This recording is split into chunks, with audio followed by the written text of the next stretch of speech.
want to be strong and I want to help you get there. So I'm going to take these 12 exercises, rank them S to D based on what's going to be best bang for your buck to get you strong from head to toe. Now, first, let's define two things. One, I am only talking about strength. Some of these exercises that I rank really low are not completely useless. They could be good for other areas and other objectives, and I'll talk about those. And number two, let's talk about strength. Strength is the ability to move against maximal weight relatively slowly. Relatively slowly because it's very heavy. That being said, a very heavy clean and jerk is an expression of power, not of strength. So these exercises that take out any part of the strength curve, like for example, a push press, they're going to be knocked down for that because they avoid certain areas of the body, like your arms, and favor other areas of the body, like your legs, to avoid your arms doing the work. So, without further ado, let me tell you the exercise that you should be doing to get strong. From the worst to the best, let's get into it. Okay, starting with D category. The three exercises in D category out of this list is lunge, leg extensions, and pull-up. For all of these, the reason is the load is significantly mitigated. You're not going to get strong if you're not working against relatively heavy load. When it comes to lunging, anytime you go from 2 feet to 1, you reduce the weight by more than 50%, meaning that each leg is actually getting proportionally less strength work than if you just stuck to 2 legs. Of course, this is useful if you're adjusting imbalances or you have any sort of sports-specific objective, but if your goal is just to get strong, squatting is exponentially better than lunging. Now, not only are you using less load for each leg, you're using way less load for the rest of your body. Squats are one of the major exercises to improve core strength, and this has been shown through EMG studies. When you put an actual electrode in the muscle, you can see the activity is very, very high on these compound movements like squats. And if we're not using heavy loads, like we wouldn't on lunges, well, you're losing out a lot of total body strength as well. Extensions. You could swap out leg extensions with any isolation exercise in the gym. Great to build muscle, great for a foundation to then be able to build into strength, but not a very good strength exercise in and of itself. Might you be able to build some strength in your quads? Sure. But an open chain leg extension is not really going to be directly comparable to improvements in your squat. Over time, you will build muscle, and this can be translated over, but not a great exercise to build strength in and of itself. And number 3, pull-ups. Probably the most controversial because pull-ups can be a great strength exercise, but bear with me. The number of people who have their strict pull-up maximum at 1 to 3 reps is very small. Generally, either you can't do them or you can crank out a whole bunch. If you can't do them, well, let's not try to do some sort of power version like a kipping pull-up that's now just getting away from a strength curve and now using your body and athleticism to be able to move yourself. And if you can do a whole bunch of weight, well, we can stack on weight and you can do weighted pull-ups, but at a certain point, the ability for you to do these in a way that uses the correct muscles, that uses strict technique, becomes very difficult. Oftentimes, you'll see people as they go to start to do a heavy pull-up, they'll arch their back, so they almost do a row of their own body, and then they sort of pull themselves over.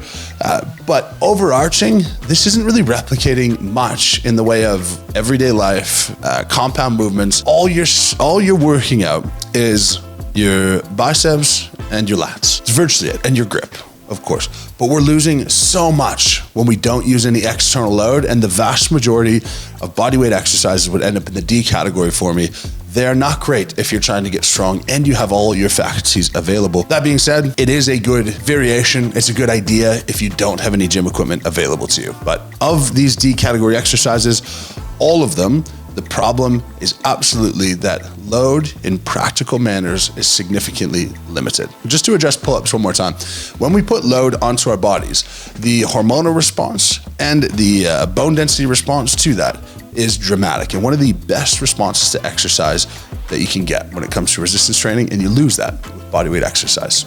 So, moving on. I want you to pop in the comments, which 3 do you think are gonna end up in S tier if you were making this list? In the C tier, I have dumbbell chest press, bench press, and push press. Now, dumbbell chest press, I've said this before, as soon as we start introducing too many degrees of freedom, we have to drop the load so much that we're getting away from strength and more to other qualities. Fantastic to work the muscle, fantastic for stability, fantastic in an off season to build into being strong in a different lift, but not great to be strong in and of itself. With bench press, it is a foundational lift and you can express incredible amounts of strength, but you're lying down on a bench. So the same argument I have with the pull-up, I have with the bench press. All we're really training here is your shoulders, chest, and triceps. If you're very skilled at the bench press, yes, there's an isometric contraction of your upper back, and there is some sort of dynamic support of your lats to the movement, but all in all, you're really training your chest, triceps, and shoulders. We're leaving out the rest of the body entirely, and the only thing that bench press is really gonna get you strong in is bench press.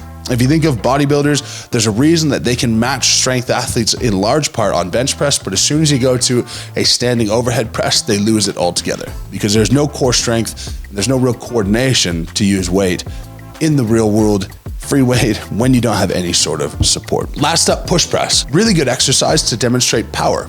Not a very good exercise to demonstrate strength. This is largely going to be limited by the power you have in your legs to launch the weight as high as possible, followed by a little bit of a tricep lockup. But say someone like me, I dip myself under the bar and I get away from that altogether. That's why for me, a push press is not a good expression of strength. It's a good expression of power, control, athleticism for sure, but pure strength, it doesn't fit in that category. Now, in all of these circumstances, we have too little load, too much external support, and we avoid the strength curve altogether. And that's why these exercises have ended up in the C category. Now, before we move into B, if you want all of your exercises and your weekly progressions sorted for you with a variety of goals available, I've linked my coaching down in the description and in the link in the comments. This is 12 weeks of coaching and 12 weeks of education. Everything you need to know about whatever particular goal that you choose for a little over $2 a week. I've made this as accessible as possible because my goal is to get as many of you moving and educated as possible. And a lot of the education is that it's not as complicated as you think. Go ahead, check that link down below, get your program written by me, and join Team Moose. Now let's move on to B category. In this category, I'm talking exercises that probably should be included in a well-rounded strength program, but if they weren't in there, I wouldn't really bat an eye. We have bent over row, leg press, and farmer's walk. Now, bent over row and farmer's walk are great exercises, and they can be in strength programs. They're included in my strength programs, even leading into shows very often. But I have inherent problems if we're just ranking what's the best blanket exercise to do for overall strength, because both of these are an isometric exercise. And they're not, but they kind of are. When we talk about limiting factor in both of these, it's muscles that are trying not to move. In farmer's walk, that's your grip. And in bent over row, that's your spinal erectors and your core.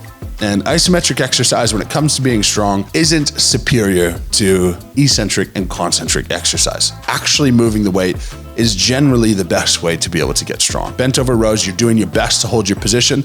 There's some work to the lats, but it's not going to be the best stimulus. There's some work to the mid-lower traps, but it's not going to be the best stimulus. If you wanted the best stimulus for those muscles, you would go chest supported. And like I said, it's isometric for your core and your spinal erectors. For farmer's walk, it's not that hard to move with the weight that you can hold. It doesn't get that cumbersome that you can't even move your body. It is a great core exercise for sure, but all in all, it's just an isometric expression of strength. I think improving grip strength is one of the best things that you can do for your overall strength and really for your health. But farmer's walk, for me, if we're talking exercises just purely to get strong, falls in category B. When it comes to leg press, we lose all axial loading and we lose all core work. It's a great exercise for your leg, and we actually use more weight in leg press than any other exercise in the gym on average, but we're not using our whole body. We're just using our legs. We also have it at a 45-degree angle without any degrees of freedom. So we're using a lot of weight, which is great, but we lose out on a lot of things that exercises in the A tier and the S tier bring to the table. With all of these B exercises, my general complaint is that they either miss axial loading, or they miss a core component, or they miss some sort of dynamic movement, or some combination of those three. And that's why they can't be in my A or S categories. Left with these 6 exercises. If you haven't guessed yet, go ahead, pop in the comments what you think the 3 exercises would be, or if I haven't included an exercise, let me know what you think would be in your S tier. In A tier, we have hack squat, strict Viking press, and lat pull down. These have one thing in common, and that's they have the plane of motion controlled. And in my opinion, controlled a little bit too much to be in the S tier. Hack squat, of course, this is controlling the entire plane and you're just pushing. That being said, you do have the weight going through your whole body, going down through your shoulders, so you're getting that benefit of core strength. The movement is very similar to squats, which is a fun foundational human movement pattern. So I do really like that, but I would like a little bit more freedom. And in free weight, you're going to get more work on your core therefore translating to more strength across every single movement. With strict Viking press, again, we're controlling the plane of motion in one way. I love standing presses. That's a great exercise. I think it's definitely one that if it's included in a strength program, and if you're using this to get strong, it absolutely makes sense. And it is safer than using, say, a barbell strict press, but you are losing a little bit. Again, does this translate over to everyday life? Does this translate over to a strongman implement, to lifting things when you're older, to being able to lift people up over your head? Not totally. Last up is lat pull down. Now, it does control planes of motion, not really, but let's say I'm pulling down and my left is a bit stronger and I've pulled to my left side. It's gonna try to control me back to the right. It's a bit nitpicky and it still ends up in the A tier because I do like it, and I think lat pull downs are way superior to pull-ups when it comes to building strength. But there is still a little bit missing there for it to be one of the best strength exercises. Now, moving on to S tier. There's only 3 left over, so let's throw them in here. We have deadlifts, squats, and military press. All of these exercises are compound movements. They're axially loaded. There's no element of them that's determined by power. They're using very heavy free weights. You can mathematically progress week over week, and you know exactly how much load you're doing and how much you're progressing or regressing over time. Deadlift and squat are, according to the research, the 2 best exercises for increasing core strength, although this research doesn't include something like a yoke, which is probably a little bit higher, but nonetheless, incredible for core strength. Military press is one of the most functional exercises you can do. It builds strength across your whole body. You have to be entirely braced to have a really good military press. And it's something that is very much something you run across in everyday life in terms of pushing over your head. These 3 exercises, to me, should be included in the vast majority of strength programs. There's very little reason to say that you shouldn't be doing each of these 3 all year round in some variation. And to me, if you want to get strong, it really is as simple as that. And to me, if you want to get strong, it really is as simple as that. Hinge well, squat well, overhead press pain-free, and you should be in a really good spot. Let me know what you think of this list in the comments. What would you have in your S tier? Subscribe to the channel if you haven't already, and until tomorrow, lift heavy and be kind.